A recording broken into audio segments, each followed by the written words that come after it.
तो देश के अंदर बर्ड फ्लू का खौफ बढ़ता जा रहा है। आपको बता दें कि बर्ड फ्लू के चलते जो है इसकी जद में हर एक राज्य शामिल होता जा रहा है। देश भर में बर्ड फ्लू को लेकर हड़कंप मचा हुआ है। सबसे ज्यादा कहर हिमाचल प्रदेश में देखने को मिल रहा है। इसी के चलते शुक्रवार को हिमाचल के मुखिया जयराम ठाकुर कांगड़ा पहुंचे और स्थितियों का खास जायजा भी लिया। देखिए रिपोर्ट।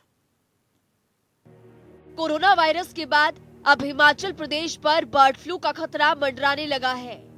इसी के चलते खुद प्रदेश के मुखिया कांगड़ा पहुंचे और धर्मशाला के कैबिनेट सभागार में बर्ड फ्लू की रोकथाम के लिए बैठक की।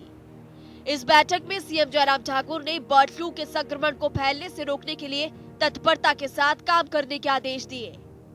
हमारी एवियन फ्लू की ये हमारी चिंता का विषय है निश्चित रूप से, और देख भी रहे हैं कि 3400 से ज्यादा तो बर्ड्स जिसमें डेथ हो गई, और इसलिए समय रहते हम उसमें जो भी स्टेप्स उसमें लेने हैं, लोगों को अवेयरनेस की दृष्टि से जो चीजें करने की है, क्योंकि इन दिनों में पंचायत के चुनाव भी है और पंचायत के चुनाव में सब लोगों का इन्वॉल्वमेंट रहता है, लेकिन फिर भी लोगों के बीच में ये जो है वो थोड़ा एक इस वायरस के बारे में जानकारी भले कम होगी, लेकिन डर का माहौल पैदा हो गया। हिमाचल प्रदेश में हमारे पास छोटे छोटे इस तरह के जो है वो जिले, डैम और जगह भी है, और चिंता का विषय ये है कि कहीं यहाँ से जो इन्फेक्ट हुए बर्ड्स जो है वहाँ पर पहुँचते और वहाँ से फिर आगे आगे होते होते सब जगह पहुँचे, तो वो हमारे लिए थोड़ा चिंता का विषय हो गया। गौरतलब है कि पोंग बांध में अभी तक बर्ड फ्लू से 3400 से ज्यादा प्रवासी पक्षियों की मौत हो चुकी है। इन प्रवासी पक्षियों को पूरे प्रोटोकॉल के साथ दफनाया जा रहा है ताकि किसी भी स्तर पर संक्रमण का खतरा नहीं रहे। इस मीटिंग में पशुपालन विभाग और वन्य प्राणी विभाग की 65 टीमें पोंग बांध के आसपास के इलाकों की निगरानी कर रही है। बता दें कि हिमाचल सरकार और सभी जिला प्रशासनों में बर्ड फ्लू को लेकर हड़कंप मचा है और इसे फैलने से रोकने के लिए भी कई कदम उठाए जा रहे हैं। अब देखना ये होगा कि इन मामलों को रोकने में प्रशासन किस हद तक कामयाब होगा। जनता टीवी के लिए शिमला से विकास शर्मा की रिपोर्ट। तो इस खबर पर ज्यादा जानकारी के लिए हमारे संवाददाता अनूप धीमान जुड़ चुके हैं। अनूप, क्या कुछ अपडेट है पूरे मामले में? बर्ड फ्लू का कहर पूरे प्रदेश के अंदर देखने को मिल रहा है। क्या किसी तरह की कोई एडवाइजरी जारी हुई है अभी तक? देखिए पूजा, जब से ये बर्ड फ्लू का मामला आया था तब से यहाँ पर एडवाइजरी जारी कर दी गई थी। जो 1 किलोमीटर का पूरा दायरा है वो रेड जोन में रखा गया है और पूरे हाई अलर्ट पे इस एरिया को रखा गया है। आज मैं खुद पूरे ग्राउंड जीरो पे हूँ। मैं आपको सारा सिलसिलेवार करके दिखाऊंगा। मैं कैमरामैन को कहूँगा जरा दिखाएंगे। ये इस तरफ मैं अगर बात करूँ तो मेरे पीछे जो ये सारा एरिया है ये पोंग बांध का क्षेत्र है सारा। इस साइड से देहरा से शुरू हो करके दूसरी साइड को मैं कहूँगा तो ये पूरा जो एरिया है वो आपका फतेहपुर तक जो एरिया है वो पूरा ये पोंग डैम का क्षेत्र है। यहाँ पर मवेशी, यहाँ पर जो माइग्रेटेड बर्ड्स हैं वो आजकल जो है सर्दियों के मौसम में जो है यहाँ का रुख जो है वो ये माइग्रेटेड बर्ड्स करते हैं। और यहाँ पर क्योंकि ये सिलसिला अब बर्ड फ्लू का शुरू हुआ तो यहाँ पर आप देख सकते हैं बिल्कुल सुनसान है। यहाँ पर कोई आदमी आपको नहीं दिखेगा। दूसरी तरफ मैं कैमरामैन को कहूँगा दिखाएंगे, ये पूरा एक क्षेत्र जो है इसके साथ लगता है। ये सारा क्षेत्र जो है यहाँ पर ये सारे लोग, यहाँ पर आबादी वाला क्षेत्र है। ये पोंग डैम के साथ लगता क्षेत्र है पूजा। ये आबादी वाला क्षेत्र है। इसी के चलते जो है, क्योंकि ज्यादा खतरा इसलिए है क्योंकि इस क्षेत्र के साथ पूरा आबादी का क्षेत्र है। लेकिन पूजा एक अहम बात है, क्योंकि जब तक बर्ड फ्लू में जहां तक बात की जाए तो सिर्फ माइग्रेटेड बर्ड्स में जो है वो इसकी पुष्टि हुई है। जो यहाँ चिकन की शॉप्स हैं वहां से जो सैंपल इकट्ठे किए गए हैं वहां पर ऐसी कोई पुष्टि नहीं हुई है। तो ये कहीं ना कहीं यहाँ की राहत की बात हम कह सकते हैं। लेकिन माइग्रेटेड बर्ड्स की बात करें तो मैं अभी जगह जगह देख रहा था इस एरिया में तो उसके अवशेष अभी भी पड़े हुए इस एरिया में पड़े हुए हैं। तो कहीं ना कहीं प्रशासन बेशक सतर्कता बरत रहा है लेकिन फिर भी खतरा कहीं ना कहीं बना हुआ। मैं दूसरी तरफ देख रहा हूँ कि यहाँ पर मवेशी जो है वो भी एज इट इज ऐसे ही चल रहे हैं।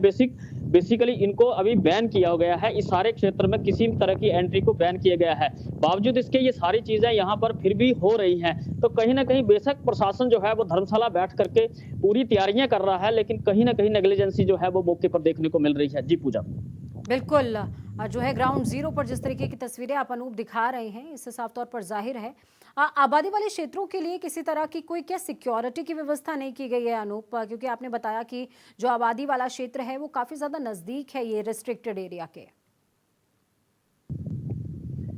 बिल्कुल पूजा, बिल्कुल सिक्योरिटी की फोर्सेस जो यहाँ लगाई गई हैं, लेकिन बहुत सारे रास्ते हैं इसमें एंट्री के लिए, यहाँ के लिए तो अभी तो सुनसान है, यहाँ लोकल आबादी नहीं है। टूरिस्ट जो है उनके ऊपर पूरा बैन किया। हम भी जब यहाँ आ रहे थे जगह जगह पुलिस खड़ी थी, वो चेक कर रहे थे कि कहीं टूरिस्ट जो है वो इस एरिया में तो नहीं एंटर कर रहा है। वो सारी चीजें ठीक है, लेकिन जो मैं मवेशियों की बात कर रहा हूँ कि मवेशी भी यहाँ पर बैन है, यहाँ पर चराना, यहाँ पर फसल बीजना बैन है। तो एक कुछ चीजें जो है यहाँ पर देखने को मिली जो बैन होने के बावजूद जो है यहाँ पर हो रही हैं। दूसरी तरफ अगर मैं स्थानीय लोगों की बात करूं तो स्थानीय लोग खुद सतर्क हैं, क्योंकि उनको पता है कि माइग्रेटेड बर्ड्स में अगर बर्ड फ्लू की पुष्टि हो गई है तो वो खुद सतर्क हैं, वो इस एरिया को जो है वो यहाँ तक नहीं आ रहे हैं। जी पूजा, बिल्कुल इन क्षेत्रों को अवॉइड किया जा रहा है, ये अपने आप में हिमाचल में हमेशा अनूप ये बात देखी जाती है कि यहाँ के लोग जो हैं वो खुद से ही सतर्क होते हैं, जागरूक होते हैं। कोरोना के टाइम पर भी ऐसा देखने को मिला कि जब जो है वायरस की स्टार्टिंग थी तो उस दौरान काफ़ी ज़्यादा लोग अलर्ट थे, हालांकि बाद में कुछ लापरवाही सामने आने लगी थी।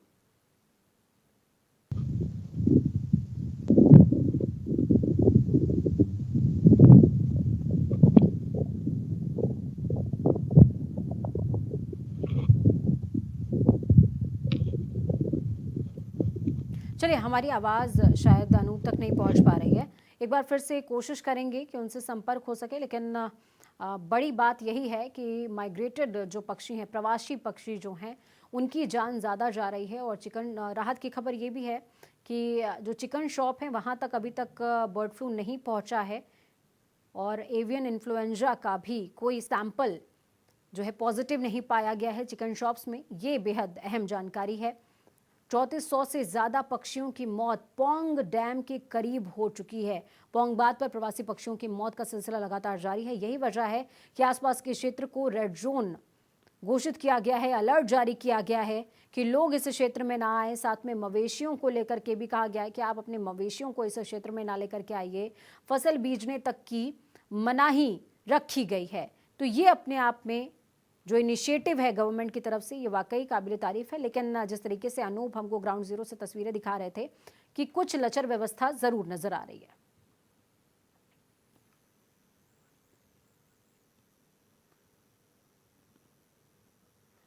तो अनूप हमारे साथ जुड़े, बहुत बहुत धन्यवाद अनूप आपका। ग्राउंड जीरो पर लगातार नजर बनाए रखिए। हिमाचल में पिछले दिनों जमकर बर्फबारी हुई थी। इस बर्फबारी के कारण लोगों को दिक्कतों का सामना करना पड़ा। प्रदेश भर से अलग अलग तस्वीरें सामने आई, कहीं रास्ता बंद था तो कहीं लोग रास्ते में फंसे हुए थे। ऐसी तमाम तस्वीरें हिमाचल प्रदेश के अलग अलग जिलों से सामने आई हैं। भारी बर्फबारी और बारिश के बाद आज लोगों को राहत मिली, क्योंकि लंबे अरसे के बाद आज प्रदेश के अधिकांश इलाकों में धूप निकली है। हालांकि तापमान में ज्यादा कुछ तब्दीलियां नहीं है, ज्यादा कुछ बदलाव नहीं है, लेकिन धूप निकलने से लोगों को कहा जा सकता है कि राहत मिली है।